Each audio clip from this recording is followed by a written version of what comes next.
So we saw last time Ashwapati in deep meditation and receiving some kind of a command, some sort of an adesh. He is seeing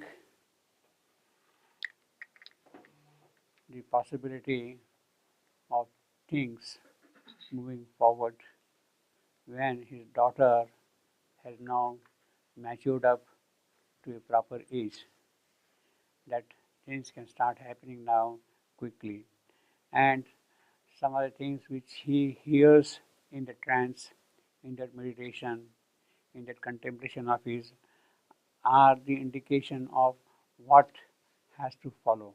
For instance, let us read a couple of passages from the last times, 98.22.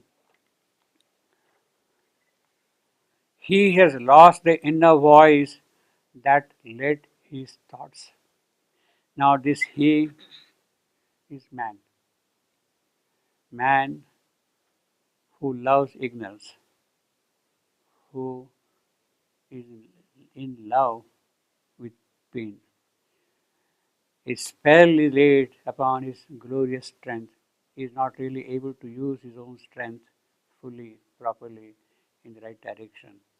And therefore, we have got this thing. He has lost the inner voice that led his thoughts, and masking the oracular tripod seat, his species idol fills the marble shrine. Now, this is a wonderful description which we could not do last time, but let me give you some idea about it. What is this tripod seat? What is this oracle? What is idol? In fact, as we know, Shivendu was very, very, very well versed in Greek literature, in Greek civilization, in Greek poetry, in Greek mythology, and every now and then in Savitri we have references to those writings and to those ideas and thoughts. Now, this tripod seat, oracular tripod seat, essentially it is referring to the tripod in the temple of Delphi, in the Delphi's temple. And Apollo is the god of that temple, and the oracular sits on that. So, according to the mythology, this is struggle for this tripod, the struggle between Apollo and Heracles.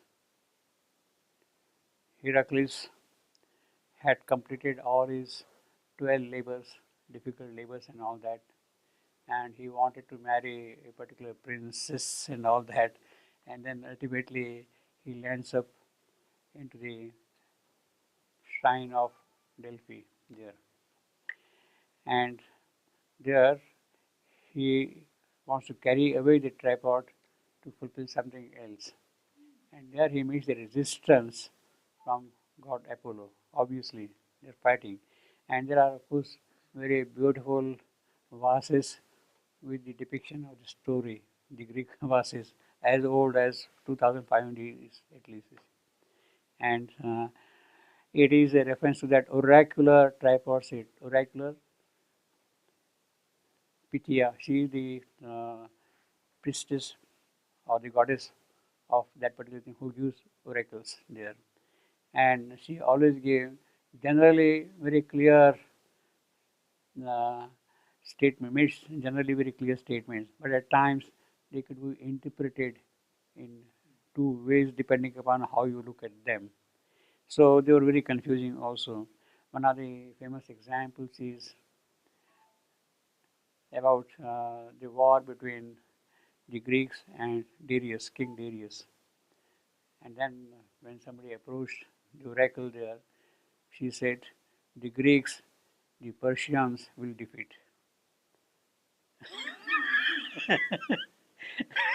Now you can interpret it both way. The Greeks, the Persians will defeat, or the Greek, the Persian. So that is a kind of a statement it used to make. You see, the other famous statement is, "Go, return not from the war. Return not from the war. To return not to die in the war. Return not to die in the war. Go, return not to die." So go, return not die in the war, or go, return not die in the war. Absolutely the opposite kind of significance. So that is the thing the oracle should do. See, now here of course there is no duplicity of that kind in the descriptions here, but the struggle is there for the tripod seat between Apollo and Heracles. The- He has lost the inner voice. Because he has lost his inner voice, therefore this confusion is there. You don't have to run to the oracles. That has led thoughts and masking the oracular tripod seat. And on the tripod seat, who sits now? Not the real Adol, but a mask of it. That is what Ashwapati is seeing in his vision there. Then the great illusion wraps him in its veils. Everything is covered in the case of man by an illusion. The soul's deep intimations come in vain. Heaven's flaming lights descend and back return. They come and return. This is the fate of man. Yes, the lights do come, but they are not able to stabilize themselves here. They go back to heaven here. Heaven's flaming lights descend and back return. The luminous eye approaches and retires. There is the supervising eye seeing the whole thing here, but he sees and again retires, goes back. Eternity speaks, none understands its word. Fate is unwilling and abyss denies. The inconscious, mindless waters block all done. Ages after ages, whatever progress has been made, then the waters come and block the further progress. Only, pardon? Yeah, well, that, yeah, yeah, yeah, we are rushing through that part, you see. Only a little lifted is mind's screen. So that is all we can do. Mind screen is just partly removed, and some kind of a vision is there. If our ear really opens out to some extent, then that lost voice, that inner voice, can be heard. But beyond that, as mental beings, we do not have any further capacity at all. Only a lifted left, only a little lifted is mind's screen. The wise who know see but one half of truth. That is our fate. We only see a part of the truth, not the full truth. The strong can hardly climb to the great heights which are there present for us. The wise is useless, the strong is useless. Then what happens? The hearts that yearn are given 1 hour to love. So that is the transient nature of all the things here, all the relations here. His tale, half told, falters the sacred bar. Yes, the poet is writing the story of man's soul, but he is trembling, he is faltering. He cannot complete the full story at all, you see. He falters. The gods are still too few in mortal forms. They have not been able to enter into human stuff, you see, gods. Unless that thing happens, there cannot be any further progress. Now, in other words, this is the background, this is the context in which things had to happen. Is it going to be always like that? Will the wise see the full truth? Will the strong be able to climb the great heights? Will the inspired bard write the complete epic? Will it happen, or will it be our permanent fate, the way in which we are?